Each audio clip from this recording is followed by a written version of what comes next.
Hasil terbaik dari kesadaran politik berupa semangat kritis dan nalar. Semangat ini bagi generasi Z diekspresikan melalui kanal media sosial.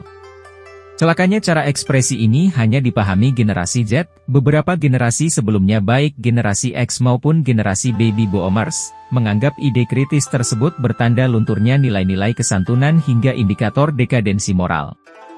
Generasi Z ini secara lahir itu sudah digital natif, artinya begitu lahir sudah familiar dengan teknologi, dengan internet, dengan wilayah yang tanpa batas. Karena tanpa batas yang dikuasai generasi Z inilah, ini menjadi potensi. Dan ini harus dikuasai dulu. Kalau kelompok liar tanda kutip ini tidak dikuasai, maka akan susah untuk mengarahkan tujuan dukungan di pilihan politik. Kita bicara pada kesempatan untuk kreativitas Gen Z. Karena Gen Z ini sangat paham terhadap teknologi dan kreatif, tentunya zona-zona yang berkaitan dengan internet itu harus diperluas. Mereka harus mendapatkan internet gratis. Hal ini tentu saja sangat lucu, sebab di negara-negara demokratis, orang muda dididik untuk menjadi sekritis mungkin supaya mampu menjadi alarm yang efektif bagi indikasi penyalahgunaan kekuasaan. Generasi Z itu memiliki potensi sebagai penentu. Salah satu bukti penentu itu peristiwa kemarin ketika keputusan Mahkamah Konstitusi itu diganggu, dalam tanda kutip diganggu oleh Dewan, itu mereka bergerak. Padahal generasi Z dinilai sebagai generasi strawberry, gak terbukti bahwa mereka mampu bergerak. Nah, dari sini bisa terlihat bahwa generasi Z adalah penentu masa depan. Karena mereka lah nanti yang akan menjadi pucuk pimpinan di 2045 ketika 100 tahun Indonesia merdeka. Itu mengapa mereka perlu diperhatikan. Untuk partisipasi, saya rasa generasi Z sekarang sangat antusias ya.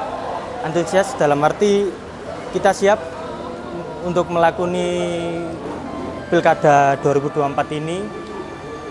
Dan apalagi Gen Z ini rata-rata paling terbanyak. Generasi yang paling banyak yang diinginkan di Sidoarjo ini. Daya nalar kritis generasi Z harusnya ditanggapi secara konstruktif dan ditindaklanjuti secara proporsional.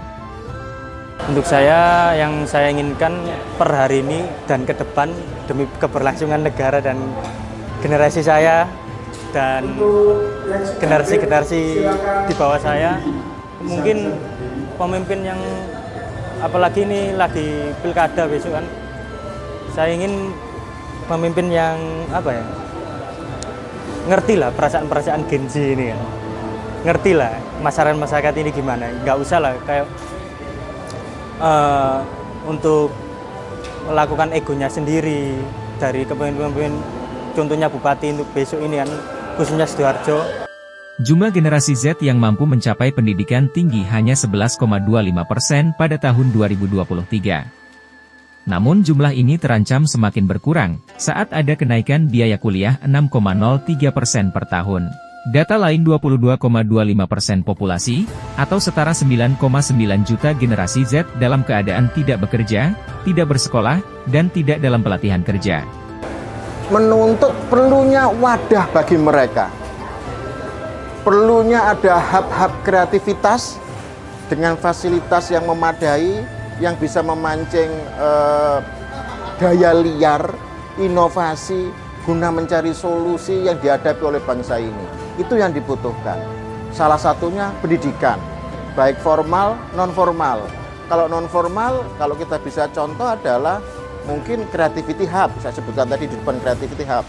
Atau di lembaga pendidikan formal sudah ada, fasilitasnya dilengkapi untuk pengembangan kreativitas mereka, potensi mereka. Itu yang dibutuhkan generasi Z kepada pemerintah saat ini yang akan datang. Maka jika negara ini menargetkan Indonesia emas tahun 2045, maka dipastikan sangat mustahil.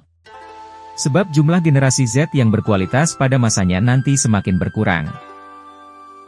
Saya Gen Z itu kan memiliki suara yang banyak. Bahkan sekarang didominasi Gen Z, suara itu. Ini penting sekali sehingga secara elektoral tentunya para politikus ini harus bisa menawarkan program-program yang berpihak kepada Gen Z. Alih-alih mempersiapkan, pemerintah justru mereproduksi stereotipe tentang generasi Z yang suka tantangan tetapi mudah menyerah, cengeng dan tidak tahan banting. Berpendapatan rendah tetapi konsumtif, dan sebagainya. Stereotipe ini dianggap cara negara lepas tanggung jawab terhadap generasi Z. Ya sebenarnya kalau dari saya sih, kadang sikap Gen Z itu sering diartikan acu tak acu, tapi sebenarnya kita bukan apatis, melainkan karena sudah muak gitu untuk dibodoh-bodohi, dianggap anak kecil yang nggak tahu apa-apa. Sehingga saya rasa pemimpin yang kita inginkan adalah pemimpin yang mendewasakan kita, bukan lagi menina-bubukkan atau memperlakukan kita sebagai anak kecil gitu. Jadi Gen Z itu sudah melek politik kok. Ya memang kalau kita bicara keilmuan, kemampuan ya bertahap. Kalau soal memimpin ya sudah memimpin pada tataran Gen Z. Jangan memimpin dalam ini kan sudah mampu untuk memimpin. Saya punya bukti, saya ini RT, saya serahkan semua itu di Karang Taruna, jalan semua kok bagus. Mereka mandiri, mereka bisa memecahkan persoalan-persoalan. Yang tua-tua ini tinggal membimbing, mengarahkan saja. Nah, tentunya inilah yang harus disiapkan. Karena Gen Z ini juga butuh pengalaman. Karena memimpin itu bukannya soal pengetahuan, tapi pengalaman juga. Nah, pengalamanlah dimiliki yang tua. Nah, yang tua inilah yang membagi pengalaman kepada yang muda untuk diterjemahkan sesuai kebutuhan-kebutuhan yang muda, teknologi-teknologi anak muda. Ini yang mestinya harus dilakukan. Generasi Z bukan dipersiapkan menjadi mesin berwujud manusia, yang tugas hidupnya bekerja keras tanpa batas, dan menghitung pendapatan yang pas-pasan. Selanjutnya, jika jatuh miskin, dianggap kalah kompetisi karena miskin prestasi. Keterbukaan dan akses pendidikan, akses pekerjaan untuk ke depan itu lebih apa ya, tidak lagi diskriminatif gitu. Misalnya kayak dilihat dari umur atau dilihat dari latar belakang pendidikan, melainkan harusnya lebih fokus pada skill dan kemampuan yang dimiliki. Yang penting yang saya inginkan itu pendidikan yang rata, lapangan kerja juga. Habis itu semuanya terbuka lah, masyarakat ke pemimpin-pemimpin daerah itu nggak usah saling tertutupi, seperti itu sih. Lawan saat ini adalah kebijakan negara yang hanya memanfaatkan kekuatan generasi Z untuk kepentingan sesaat dan elektoral. Selebihnya, generasi Z dianggap punya zamannya sendiri yang tidak perlu disediakan dan disiapkan. Kalau seperti itu, ya namanya politik bisa saja, tapi kalau kita mestinya Gen Z ini kan bukan generasi yang buta, tapi justru generasi yang melek. Melek itu melek teknologi, melek informasi, dan melek segalanya. Jadi apa yang dijanjikan akan ditagih untuk berikutnya. Saya kira ini pasti, karena mereka kembali lagi ke kepentingan-kepentingan Gen Z. Kalau program-program tidak menguntungkan Gen Z, tentunya akan sulit Gen Z itu akan memilih. Membuka peluang partisipasi konkret kepada generasi Z dalam pengambilan keputusan sangat penting. Negara harusnya turun tangan menyediakan insentif bagi generasi Z yang membuka rintisan kewirausahaan agar menjadi bekal di zamannya mendatang.